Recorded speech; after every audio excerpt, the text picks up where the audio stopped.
Videojocs.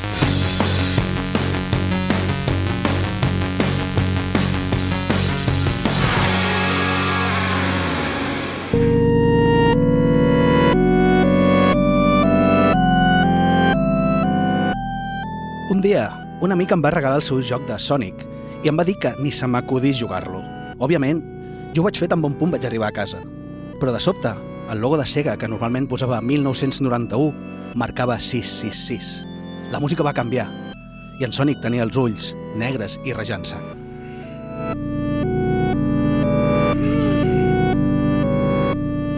Així comença la història de Sonic.exe, un dels creepypasta més famosos del món dels videojocs. Però què són els creepypasta?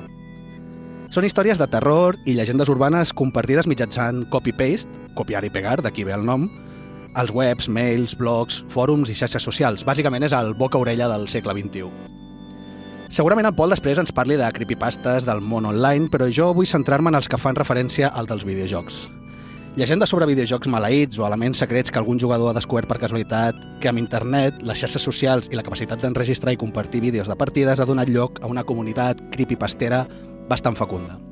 Vinga, va, veiguem alguns dels casos més cèlebres de creepypasta al món dels videojocs i analitzarem la seva legitimitat.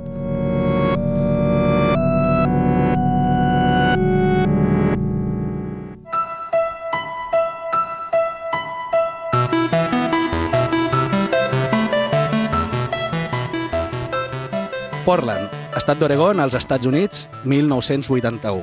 En una sala recreativa apareixen unes noves cabines anomenades Polybius, de la companyia Cineslotion. Era una mena de shoot-em-up semblant al Tempest, però amb millors gràfics vectorials i milers de colors. I el que resultava més temptador funcionava sense monedes, cosa que va fer que la màquina fos un èxit. Però de sobte, els jugadors reportaven marejos, deien sentir veus, veure cares grotesques durant les partides i desenvolupar amnèsia dies més tard. Fins i tot es van arribar a denunciar suïcidis i alguns jugadors es van tornar fervents defensors de la lliga antivideojocs. A més, els propietaris de la sala recreativa asseguraven que apareixien homes vestits de negre recollint formes que sortien de les partides. Sí, no. Però si tenia amnèsia, com se'n recorda? No, perquè aquí se'n recorda... Esto sí que és un creepypasta. Polybius va desaparèixer al poc temps d'estar a les sales fins que el 1998 una revista especialitzada en va fer un article recordant-lo i tot l'interès de molts lectors que recorden vagament el joc no se'n va tornar a saber res més. Semblava que algú intentava amagar-ne el seu record. Era Polybius un joc creat per al govern per estudiar i manipular les ments dels joves amb missatges subliminals i tècniques d'hipnosi o una llegenda urbana més? No hi ha cap constància de que Polybius existís, ni es conserven ROMs del joc, tot i que amb els anys i gràcies a milers de testimonis que asseguren haver-hi jugat, s'han fet recreacions del joc que corren per internet. Per cert, Cineslotion, l'empresa creadora, tampoc consta a cap registre, però si traduint de l'alemany vol dir pèrdua dels sentits. Realitat o ficció?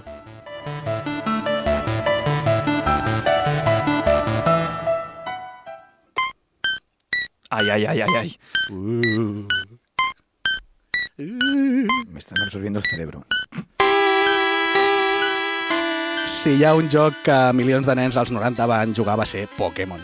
I precisament al Japó, durant l'any de la seva estrena, el 1996, va haver-hi un repunt de suïcidis de nens d'entre 7 i 12 anys.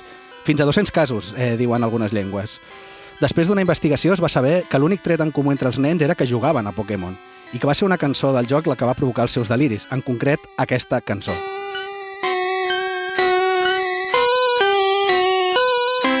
Home, m'ho puc imaginar, Sí, no. Sonava durant la visita a Pueblo Lavanda, un poble fantasma abandonat del joc, on hi havia una torre plena de Pokémons del tipus fantasma i nens perduts. I precisament els nens que es van suïcidar, segons expliquen les cròniques de l'època, ho van fer saltant d'edificis molt alts. Analistes sonors van concloure que certes freqüències de la cançó afectaven el cervell dels nens i fent una anàlisi de la ona espectral van descobrir marques i signes macabres. A la cançó de les versions internacionals del joc es va canviar certes freqüències i es van retirar totes les versions originals del Japó. Jo no ho sé, però potser és perquè amb la nostra edat ja no rebem aquestes freqüències. Però per si les mosques hi ha nens escoltant, ara mateix, millor que... Tanqueu les finestres. Sí, millor que tireu a ràdio Sant Joan d'Espí. Jo recordo que el tema aquest de Pueblo Lavanda, o sigui, la magnitud d'aquest tema, com que jo recordo que van parlar-ne a l'Iker Jiménez, van portar una recreativa i un tio va estar jugant i l'Iker allà al costat en plan, hòstia, claro, porque Pokémon es Pocket Monster, entonces esto ya es como Ahí está endemoniado. todo, ahí Epilèpsia! Epilèpsia. Bueno, vinga, va, que segur que hi ha algun nen que ja està mirant-se a la finestra amb moltes ganes.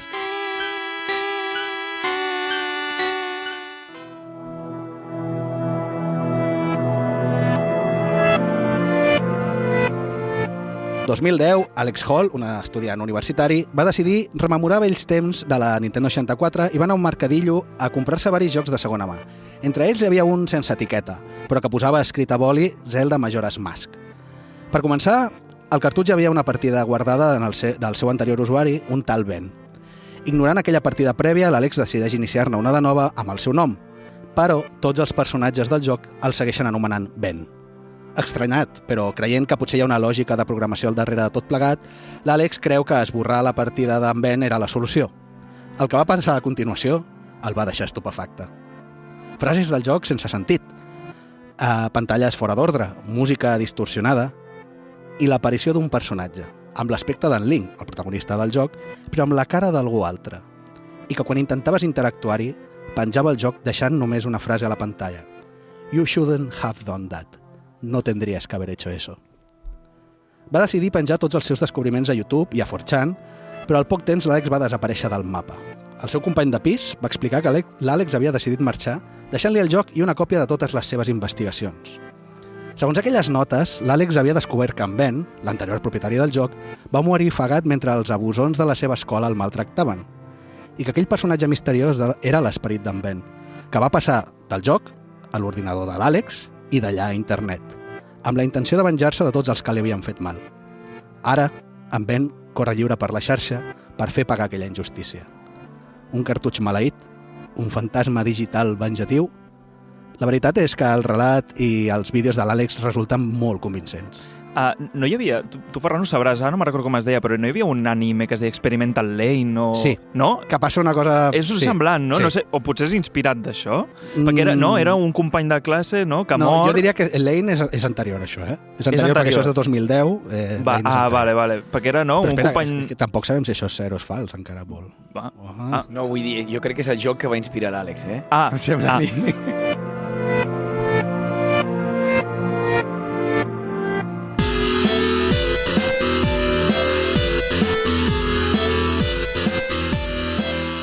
En Zack, un noi americà, sortia amb la Melissa. Ella patia greus trastorns psicòtics i un dia, sense motiu aparent, va saltar davant d'un camió i va morir esclafada. Al cap d'un temps, per intentar sortir de la seva tristesa, en Zack va decidir recuperar el seu joc preferit d'infància, Godzilla Monster of Monsters, de 1988, a la Nintendo original. Consistia en anar avançant per un tauler d'escacs on t'enfrontaves a monstres clàssics de les pel·lícules de Toho. Com ja no conservava el seu cartutx d'infància, va demanar a un amic que busqués una còpia fos on fos, però quan la va rebre, va veure que era una còpia plena de glitchos i errors de codi. Coneixent-se el joc de memòria, va decidir ignorar els glitchos i continuar, però a mesura que avançava, tot s'anava convertint en coses que no eren a la versió que ell recordava del joc. Nous escenaris, nous fons, animacions, monstres desconeguts i, de sobte, Red. Un monstre que apareix inesperadament, devora els teus enemics i et persegueix sense quartel. Red, amb un aspecte aràcnid, però amb cara de persona, fa escagarrinar, tot i ser un sprite de 8 bits. A més, el seu comportament trenca la quarta paret. Mira directament al jugador i crida "Run, corre", abans de començar una estampida contra Godzilla. Zack va decidir compartir tot plegat per internet i amb altres membres de la comunitat van acabar descobrint que Red és una entitat malèvola que havia posseït a Melissa i la va fer saltar aquell camió que la va matar. I ara pretén atormentar-lo a ell. Amb el rotllito, no? Una miqueta. Home, bastant. Déu-n'hi-do, em tens molt concentrat avui, Ferran? Estic aquí, o sigui, potser és una de les vegades que estic més en plan... ¿Y qué Són más? les vegades que ho ha fet bé, el ¿Y qué Ferran, más? No, me tienes aquí en plan, ¿y qué más? Pero justo cuando estoy llegando al punto este así de... me cortas. Me cortas y me pasas a la siguiente pantalla. Habrá una conclusió, no?, de tot esto? Ara anem. Vale. Aquests són alguns dels creepypasta més famosos que, com podeu deduir, no són certs, són falsos. De fet, a dia d'avui s'accepta el creepypastisme com una forma d'art a internet on la originalitat, però sobretot l'artesania narrativa i visual que es pugui aportar a la ficció es valora molt positivament. En el cas del Godzilla que us he parlat i del Zelda, els errors gràfics i aparicions d'elements nous responen a edicions de vídeo o directament modificacions del codi dels jocs originals pels creadors de les històries. Si teniu un moment, de debò, busqueu aquests vídeos perquè estan molt, molt aconseguits. Actualment hi ha un creepypasta que podeu seguir per YouTube, que s'anomena Petscope, que simula un joc mai publicat de PlayStation 1 i que està fent les delícies de la comunitat. Aquest us el recomano moltíssim, perquè a més té una mena de missatge... no? Sí, Prenem nota. té una mena de missatge metafísic bastant interessant. El cas de Pokémon, ja ho comentava el Pol abans, és un dels bulos, un més dels bulos que van circular en aquella època sobre els videojocs, on culpaven els videojocs precisament de tots els mals dels seus fills, que si epilèpsia, que si satanisme, depressió, suïcidis, nada nuevo bajo el sol naciente, no? Que podríem dir. Los nipones. Sí, no, però vaja. El fet és que el cas del Polybius, no sé, no us ho sabria dir. Jo recordo un joc així. És a dir, de fet, em costa una miqueta ser més específic. De fet, si em doneu un moment per pensar-hi, hòstia, és que Ferran? de sobte em fa bastant mal Collons, el cap. Ferran, i tu?